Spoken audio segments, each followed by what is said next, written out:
Hello, in this video tutorial I'm going to be showing you how to modify your Nerf Maverick in order to have the cylinder roll out of the weapon at a right angle, much like a real revolver would let you do. This not only looks cooler, but it also allows for faster reloads.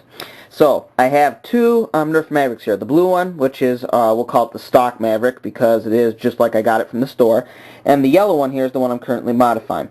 Now, we'll start with the blue one just to give some those who don't know a short overview of the Nerf Maverick. The Nerf Maverick represents the current trend at Nerf to what they're doing is they're putting as many realistic functions in their toy guns as possible. Some of them actually now are even using magazines, which you load darts into, and it operates pretty much like a real rifle. And this one here, the key feature is the fact that the cylinder comes out, mimicking a revolver. Now, as you can see, the cylinder here doesn't come all the way out. Rather, I'd say it comes out maybe a third of the way. And this allows you only to load 2 darts at a time before you have to index it with your thumb to expose the next chamber. Now, I don't really know why Nerf did this. In fact, in some of the pictures of the gun, it had the cylinder coming all the way out in the literature. But then when it actually hit the shelves at the store, this is what we found. Now, I'm assuming maybe this makes the gun a little more durable and less likely for the cylinder to be broken off. But that's not what we want, right? No.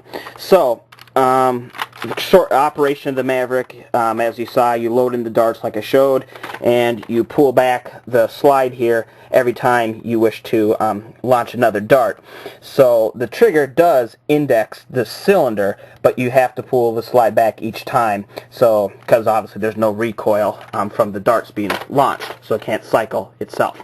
So let's get the yellow one in here. And this is the one I'm currently modifying.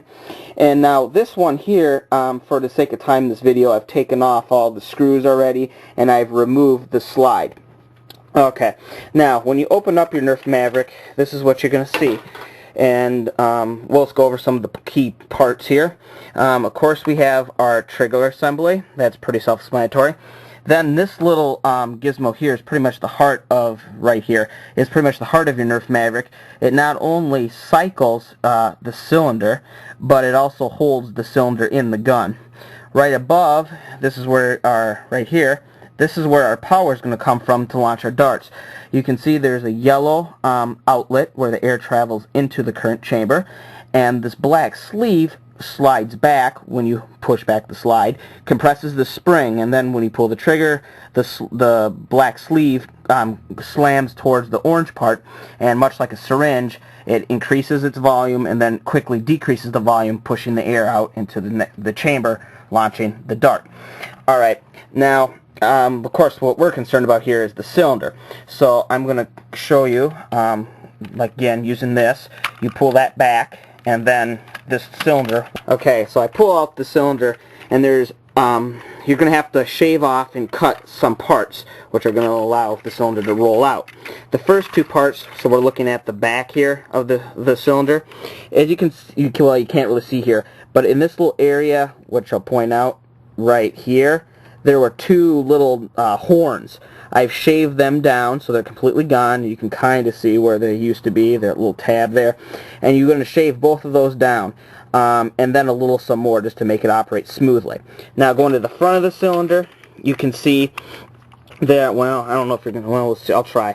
Right about here, if you can see where I'm pointing, right about here, there was a little nub that stood up, so this wasn't, oh, there we go. You can see where it used to be. I just went ahead and used the wire cutters and then filed it down some.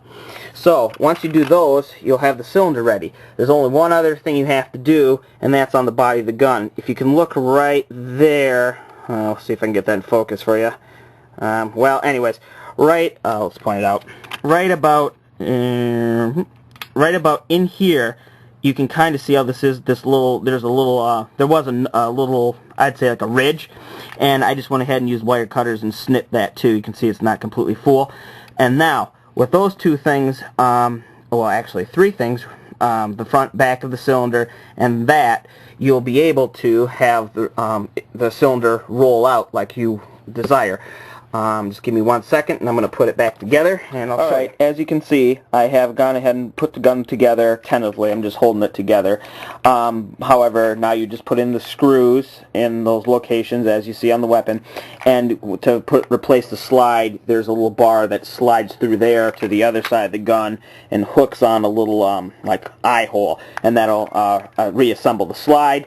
But then you'll be done with putting the gun back together. But anyways, as you can see now, you have the cylinder all the way, it rolls out pretty much all the way to the side. You can see you can go ahead and load in 4 darts without even having to index the cylinder at all with your fingers. And of course, what everybody likes to do once it's like this is you can slap it back into place like that, and of course it'll stay together once you have the screws back in there. And with that, you can spin the cylinder, you can load in 1 dart and play Russian roulette and all those fun things. So that concludes this tutorial, and have fun with your new little toy.